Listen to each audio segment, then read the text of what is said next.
നമസ്കാരം, പ്രവാസി മലയാളിയിലേക്ക് ഏവർക്കും സ്വാഗതം. അക്ഷരാർത്ഥത്തിൽ യൂറോപ്പ് ഇപ്പോൾ കൊറോണയിൽ നടങ്ങി വിറയ്ക്കുകയാണ്. അമേരിക്കയിൽ 1000 കടന്നു രോഗം സ്ഥിരീകരിച്ചവർ. ഇപ്പോൾ യൂറോപ്പ് ഇങ്ങനെയാണ്. COVID-19 രോഗബാധ യൂറോപ്പിലും അമേരിക്കയിലും കൂടുതൽ പേർക്ക് വ്യാപിക്കുന്നതായുള്ള റിപ്പോർട്ടുകളാണ് ഇപ്പോൾ പുറത്തേക്ക് വരുന്നത്. ഇറ്റലിയിൽ രോഗബാധിതരുടെ എണ്ണം 10,000 കടന്നിരിക്കുന്നു. ഒടുവിലത്തെ റിപ്പോർട്ടുകൾ പ്രകാരം 10,149 പേർക്കാണ് രോഗം ഇപ്പോൾ സ്ഥിരീകരിച്ചിരിക്കുന്നത്. ഇറ്റലിയിലെ മരണസംഖ്യ 631 ഉയർന്നുവെന്ന വാർത്ത ഏവരെയും ഞെട്ടിപ്പിക്കുന്നതാണ്. 877 പേർ ഇറ്റലിയിൽ ഗുരുതരാവസ്ഥയിലാണെന്നാണ് കണക്കുകൾ വ്യക്തമാക്കുന്നത്. ബ്രിട്ടനിൽ ആരോഗ്യമന്ത്രി നദൈൻ ടോറിസ് അടക്കം 382 പേർക്ക് രോഗം സ്ഥിരീകരിക്കുകയും 6 പേർ മരിക്കുകയും ചെയ്തിരിക്കുകയാണ്. ജർമ്മനിയിലും രോഗബാധിതരുടെ എണ്ണം 1565 കൂടി. 2 മരണമാണ് ജർമ്മനിയിൽ ഇതിനോടകം തന്നെ റിപ്പോർട്ട് ചെയ്യപ്പെട്ടിട്ടുള്ളത്. സ്പെയിനിൽ 1695 പേർക്കാണ് രോഗം ബാധിക്കുകയും 36 പേർ മരിക്കുകയും ചെയ്തു. ഫ്രാൻസിലും സ്ഥിതി ഗുരുതരമെന്നാണ് കണക്കുകൾ വ്യക്തമാക്കുന്നത്. 1784 പേർക്ക് രോഗം സ്ഥിരീകരിച്ചപ്പോൾ 33 പേർ മരിക്കുകയും ചെയ്തു.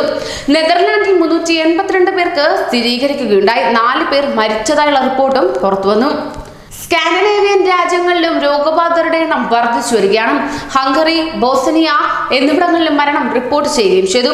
സ്വിറ്റ്സർലാൻഡിൽ 3 പേർ മരിച്ചു. അമേരിക്കയിലെ സ്ഥിതിയും ആശങ്കാവഹമാണ്. 1010 പേർക്കാണ് അമേരിക്കയിൽ രോഗം ബാധിച്ചത്. 31 പേർ മരിക്കുകയും ചെയ്തു. പുതുതായി 16 പേർക്കാണ് കഴിഞ്ഞ 24 മണിക്കൂറിനുള്ളിൽ COVID-19 സ്ഥിരീകരിച്ചത്. ഗൂഗിളിന്റെ മാതൃകാ കമ്പനിയായ ആൽഫബറ്റ് അമേരിക്കയിലെ വടക്കൻ മേഖലയിലുള്ളവരോട് വീട്ടിൽ നിന്ന് ജോലി ചെയ്താൽ മതിയെന്ന് അറിയിക്കുകയും ചെയ്തു. രോഗബാധയില്ലാത്ത അമേരിക്കൻ പൗരന്മാരെ ഉടൻ ജയിലിൽ നിന്ന് മോചിപ്പിക്കാൻ അമേരിക്ക ഇറാനോട് ആവശ്യപ്പെടുകയും ചെയ്തു. ചൈനയിൽ കഴിഞ്ഞ ദിവസം 22 പേർ മരിച്ചു. അതേസമയം പുതുതായി 31 പേർക്ക് മാത്രമാണ് രോഗം സ്ഥിരീകരിച്ചത്. ഇറാനിലും 291 പേർ മരിച്ചു. ദക്ഷിണ കൊറിയയിലാണ് കഴിഞ്ഞ ദിവസം കൂടുതൽ പേർക്ക് രോഗം സ്ഥിരീകരിച്ചുകൊണ്ടുള്ള കണക്കുകൾ പുറത്തേക്ക് വന്നത്. പുതുതായി 242 പേർക്കാണ് 24 മണിക്കൂറിൽ ദക്ഷിണ കൊറിയയിൽ രോഗം സ്ഥിരീകരിച്ചത്. എന്നാൽ കൊറോണ പടരുന്നതിൽ ഗൾഫ് രാഷ്ട്രങ്ങൾ കൂടുതൽ നിയന്ത്രണം ഏർപ്പെടുത്തുന്നത് മൂലം സ്ഥിതി ആശങ്കാവഹമല്ലെന്നാണ് അധികൃതർ പറയുന്നത്. UAEയിൽ 59 പേർക്കാണ് ഇതുവരെ കോവിഡ് സ്ഥിരീകരിച്ചത്.